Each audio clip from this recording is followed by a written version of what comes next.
రెడ్డి గారు అయితే ఒక క్లారిటీ ఇస్తున్నారు. సర్ ప్రక్రియ పూర్తయిన తర్వాత స్థానిక సంస్థల ఎన్నికలకు వెళ్తాం, అయితే ముందు జెడ్పీటీసీ ఎంపీటీసీ ఎన్నికల లేకుంటే జిహెచ్ఎంసీ ఎన్నికల అనే అంశంలో మాత్రం ఇంకా ఆయన పూర్తి స్థాయిలో చెప్పలేకపోయారు.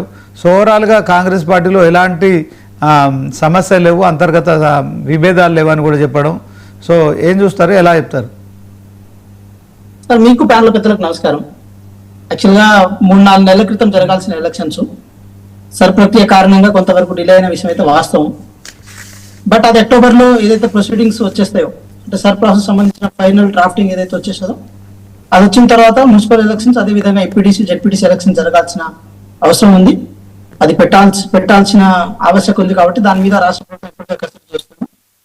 అదేవిధంగా గౌరవ రేవంత్ రెడ్డి గారు చెప్పిన విషయం కానీ, లేకపోతే పొంగులేటి గారు చెప్పిన విషయంలో కానీ, పర్టికులర్గా భూములు కానీ ఆ అంశాల విషయానికి వచ్చినప్పుడు కాంగ్రెస్ పార్టీ వాదిగా కంటే దగాబడ్డ వాదిగా మాట్లాడే ప్రయత్నం చేశారు కదా 10 సంవత్సరాలుగా.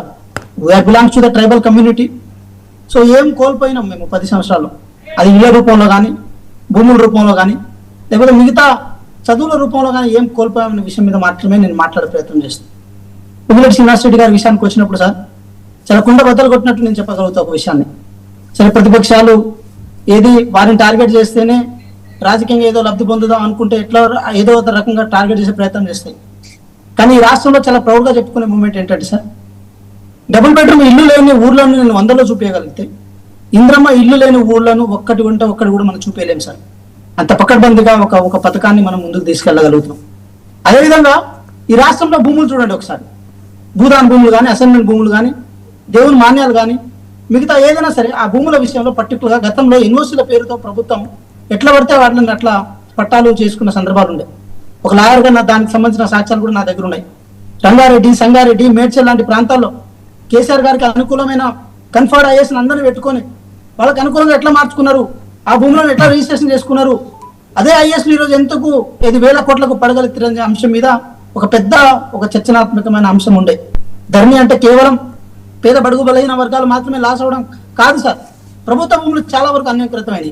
దాదాపు 1,30,00,000 ఎకరాల వరకు ఉండాల్సిన భూములు ధరణి తర్వాత టీజీటీఎస్ సంస్థ ద్వారా దాదాపు 1,53,00,000 వరకు అది పెంచడం జరిగింది. అంటే దాదాపు 23 లక్షలకు ఎకరాలు ఏదైతే ఉందో అది ఎట్లా పెరిగినో అర్థం కాని సందర్భాలు ఉండే. టీజీటీఎస్ సంస్థ ద్వారా వెనక నుంచి టెక్నాలజీని అది బేస్గా చేసుకొని ధరణి పోర్టల్ని ముందు పెట్టి ఈరోజు చాలా వరకు ప్రభుత్వ భూములు అన్యాకృతమైన సందర్భాలు ఉండే. సో దాని మీద ప్రభుత్వం చర్యలు తీసుకుంటుంది. ఇదే అంశాల వారిగా భూభారతిలో గౌరవ పొంగులేటి శ్రీనివాసరెడ్డి గారి వ్యవహారాలు మొత్తం చక్కదిద్దే ప్రయత్నం చేసినప్పుడు వారి మీద లేనిపోని బురద జల్లే ప్రయత్నం చేస్తున్నారు. వారు ఖమ్మం కనుక వెళ్ళారనుకోండి, ఏది సర్ ప్రాసెస్ మీద అక్కడున్న కార్యకర్త నాయకులకు ఏదైనా మాట్లాడాల్సి వచ్చినా పొంగులేటి గారిని ఏదో విమర్శిస్తూ వస్తారు. మిగతా వాళ్ళకి రాజకీయ తరగతులు ఏదైనా చెప్పాలనుకున్నా పొంగులేటి శ్రీనివాసరెడ్డి గారిని విమర్శిస్తారు. అదేవిధంగా అక్కడున్న ఎవరైనా పెద్ద మనుషులకు పరామర్శించడానికో లేకపోతే వాళ్ళ ఏదో వకాలు తప్పించడానికో ఏదో సందర్భంలో ఖమ్మం లాంటి ప్రాంతాలకు వెళ్ళినా కూడా పొంగులేటి శ్రీనివాసరెడ్డి గారిని విమర్శించుకుంటూ పోతున్నారు. సో తద్వారా మేమేమంటున్నాం అంటే, మేము ఇప్పటికీ చెప్తున్నాం అండి, మీరు ఈ మాటని ఒక పొగడతలాగానో వేరేలాగా అనుకున్న దానికి మేమేం జస్టిఫికేషన్ చేసేది లేదు. కానీ మేము నిజంగా వైఎస్ రాజశేఖర రెడ్డి గారిని నిజంగా మేము కళ్ళతో చూడలే. కానీ మా కాన్షియన్స్ పొంగులేటి శ్రీనివాసరెడ్డి గారిది. వారు కలియెదిరిగే విధానాన్ని చూస్తే నిజంగా అభినవ్ వైఎస్ రాజశేఖర రెడ్డి ఈయననేమో అనిపిస్తుంది కొన్ని సందర్భాలు.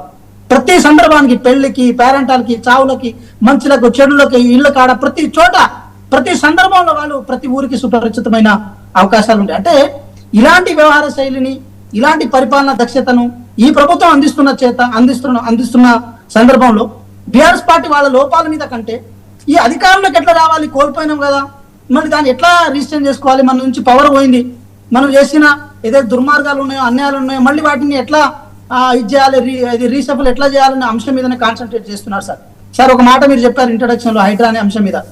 సార్, ఇప్పటికీ మేము చెప్తున్నాము, ఐఏఎస్కి ప్రిపేర్ అయ్యి వచ్చినాం సార్. మేము అంటే ఆ ప్రిపరేషన్ నుంచి వచ్చినాము.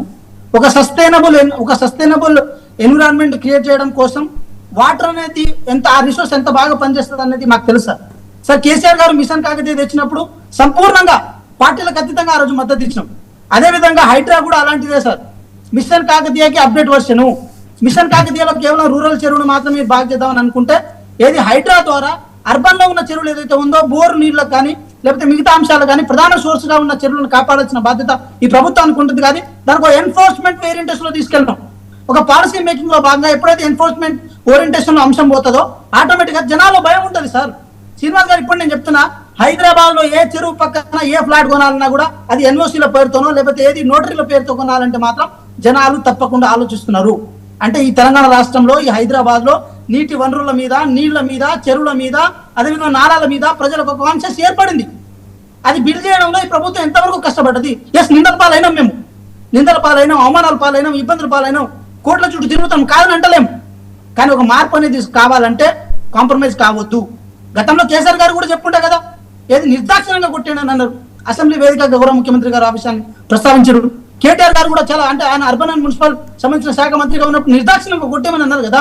వారు ఇంకో మాట కూడా అన్నారు, ఈ హైదరాబాద్ లో ఉన్న ఒక రోగం, ఒక బాధ ఏం తెలియదు కానీ కబ్జాలని గురవుతుంటాయి, ఆ కబ్జాలో 90% మంది రాజకీయ నాయకులు ఉంటారని అన్నారు. మరి ఆ రాజకీయ నాయకులు ఎవరు అన్నది కేటీఆర్ గారు కూడా చెప్తే బాగుంటది. సో రాజకీయాలకు అతీతంగా ఈ ప్రయత్నాన్ని మేము చేస్తున్నప్పుడు హత్య స్థానించింది పోయి దాంట్లో మళ్ళీ లుక్కలు చేస్తుంటారు పోతారు. నేను శ్రీనివాస్ గారు ఒక మాట నేను కంక్లూడ్ చేసేస్తాను. ఆ రోజుల్లో గతంలో మిషన్ కాకతీయ రూపంలో నేను ఇదే ప్రస్తావన 99 టీవీలో చెప్పిన, మళ్ళీ చెప్తున్నా చూడండి. సో గతంలో హరీష్ రావు గారు ఇరిగేషన్ మినిస్టర్ గా ఉన్నప్పుడు ఏది మిషన్ కాకతీయ విషయంలో ఏది ఒక బ్రహ్మాండమైన ప్రాజెక్ట్ అని చెప్పి వారు క్లెయిమ్ చేసుకున్నప్పుడు దానికి నిధుల కేటాయింపులు ఆ రోజు ఆర్థిక శాఖ మంత్రిగా ఉన్న ఈటల రాజేంద్ర గారు బడ్జెట్ కేటాయింపులు ఎప్పుడప్పుడు చేస్తే వాళ్ళు ఆ అంశాన్ని ఏదో ఎన్నో ఆర్టికల్స్ రూపంలో, ఎన్నో ప్రెజెంటేషన్ రూపంలో వాళ్ళు చెప్పిన సందర్భాలు ఉండే. కానీ ఈ రోజు ప్రభుత్వాలు మారిన తర్వాత, గౌరవ ముఖ్యమంత్రి గారు ముఖ్యమంత్రి పదవి చేపట్టిన తర్వాత వాళ్ళ నాటకాల ధోరణి మారినాయి, వాళ్ళ రూపురేఖలు మారినాయి. సార్ రాజకీయంగా ఏమైనా మాట్లాడుకున్నాం, రాజకీయంగా ఓడలు బండ్లు అయితే ఓడలు అయితే తప్పులు మాట్లాడదాం, ఒప్పులు మాట్లాడదాం, విమర్శిద్దాం, ఇవన్నీ వేరే. కానీ పాలసీ మేకింగ్ విషయానికి వచ్చినప్పుడు ఒక అజెండా ఉంటుంది సార్. పాలసీ మేకింగ్ లో అజెండాలు మారవు, పాలసీ మేకింగ్ లో మాటలు మారవు. ఎందుకంటే జనాలు చేస్తే ఆ మంచి కోసమే ఏది జనాలు మనకు ప్రభుత్వం అంటే ఏది అధికారాన్ని ఇస్తారు.